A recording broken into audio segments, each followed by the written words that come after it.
Welcome back everyone, and thanks for joining us once again to another Guzman, Boers and Angus video. Today's video we will be talking about this Kane grain feeder from Premier One Supplies.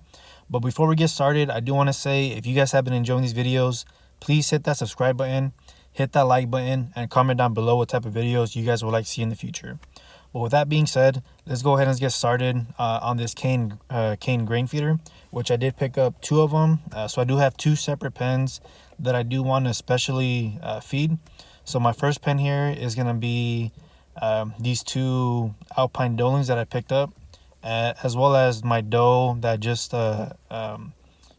gave birth to her two Dolings about 2 months ago. So I still have these separated just because I do want to make sure that they grow out to their full potential. Like I said, we are going through a little bit of a drought, so our forage isn't the greatest. So I did pick these two up just because, like I said, I want to make sure they grow out to their full potential. As of right now, I completely love it. So it is fairly big. It will hold 50 pounds. I have not tested with 50 pounds so far. I've only done 25 pounds.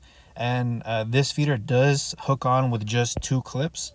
So as you can see here, as I'm pointing with my finger, there are two clips that you have to install. And then essentially you slide the entire container onto those clips. So the only thing that I needed to do was add these 2x4 braces across. So the top one is what's going to hold the two clips, and then the bottom one is just strictly for support. And as you can see, there is a white flap underneath, so you can store the food up top. It kind of just gravity feeds down below. And I decided to put the feeder next to the rest of their feed.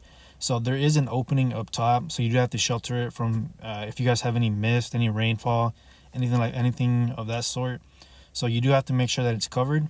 But besides that, you can see I put it about 2 feet high up the ground, so my young does can eat, but it's also high enough where my bigger doe can eat as well. So obviously, like I said, I do want to make sure that the doelings eat, but I also want to make sure that the doe eats, because if she's not nutritionally fed, she will start drying up on her milk. And then if you guys saw my last video, you guys noticed that I did build a pen where I put all my weaned goats. And this is the pen, or this is the feeder that I added on there as well. And you can see 3 of them, to as much as maybe 4 can eat at the same time. Boer goats are a little bit wide, so I would say 3 is probably going to be the maximum. But same setup here.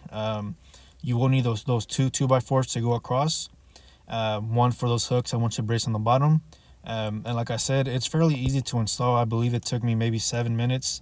I would say getting out of the box and figuring out how to install it maybe took me about 10-15, but the actual process of installing it, 5 to 7 minutes max. And you can do this by yourself. The only downside, like I said, is like I see here, they will be a little bit aggressive towards each other, but that's natural. That's the goats are going to do that regardless. But so far, I would rank this 10 out of 10. So far, I have no problems. The only thing in the future, I might strap it down, because once it's empty, you know how goats are. They will play around. They'll try to get as much food as they can, and they can lift it up if necessary, if they find the way to do it. So with that, if you guys are into it, like I said, I got it from Premier One Supplies. Feel free to check them out. But with that, thank you guys for watching. If you guys have any questions, comment down below. If you guys been enjoying the video, subscribe and hit that like button. And as always, check out our website, goosenboersandangus.com. Catch you guys on the next one.